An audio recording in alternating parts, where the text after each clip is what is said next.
Ambassador McFaul, let me turn to you now. Your reaction, the implications of this. Obviously, President Biden said that this was the work of Vladimir Putin. Well, the president's absolutely right. It'd be great if we get the details that you were just discussing with Richard, but let's be crystal clear about this. Putin killed Navalny. He arrested him. He tried to poison him before. He came back, and then he arrested him again. He has been under horrific, barbaric conditions that he's been living under. I was with his wife last night talking about them in gruesome detail.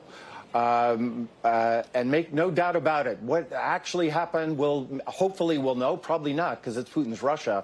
But Putin killed Navalny. And as President Biden said in Geneva in 2021, if this happens, he needs to be held accountable and have consequences. And as his incredibly brave wife said today at this conference to all of us, there must be consequences for Mr. Putin. And I hope the Western world, the free world, will take that charge from Yulia seriously. Ambassador, how is she doing? It's extraordinary that she's speaking in the wake of this, that she's in the middle of being at this conference when she got this news.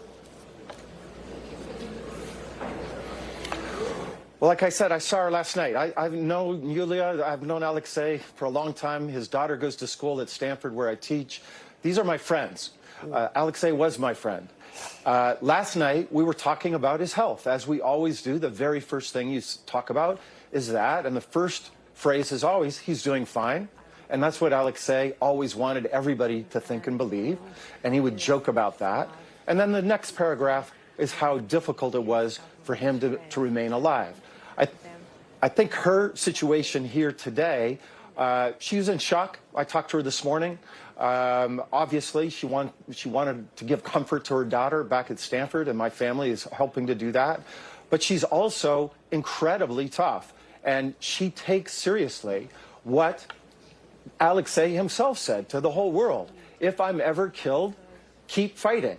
And that's exactly what Yulia chose to do. She didn't just leave. She chose to make that statement, and she'll keep fighting. And make no mistake, other people will fight with her. This is a tragic day, but it's not the end of the ideas that Alexei stood for.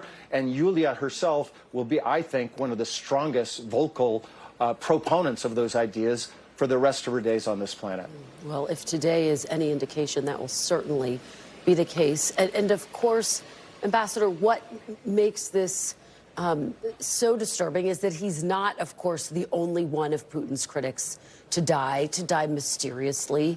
He's a part of a long list, isn't he? You're exactly right, and you're showing that list now. Thank you for doing that.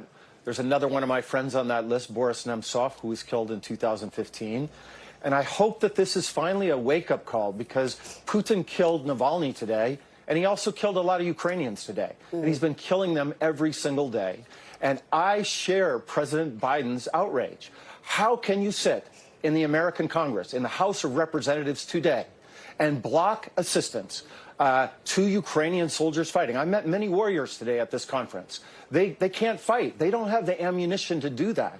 How can you sit by idly and give a gift to Vladimir Putin? Let's be crystal clear about this. Blocking aid to Ukraine is a gift to this killer that rules Russia today. So I call upon my friends, and they are friends of mine, that there's no more time for politics. There's no more time about this and that and needs to be linked. We need to show courage. We need to stand up to this dictator and this bully, because if the United States of America can't do it, who else can?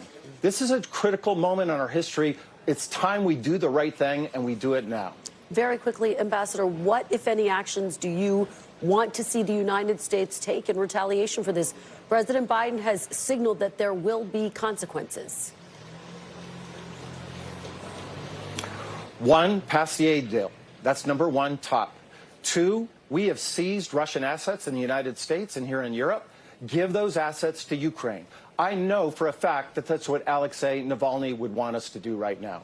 So if you want to help and you want to remember this, what I think was a heroic figure that was just killed today, do those things to help Ukrainians stop Putin's killing in their country. All right, Ambassador Michael McFaul, thank you so much for joining us. And my condolences to you. Thank you. For the loss of your friend, for the loss of all of your Thank you. friends who have died under these circumstances. We really appreciate it. Thanks for watching. Stay updated about breaking news and top stories on the NBC News app or follow us on social media.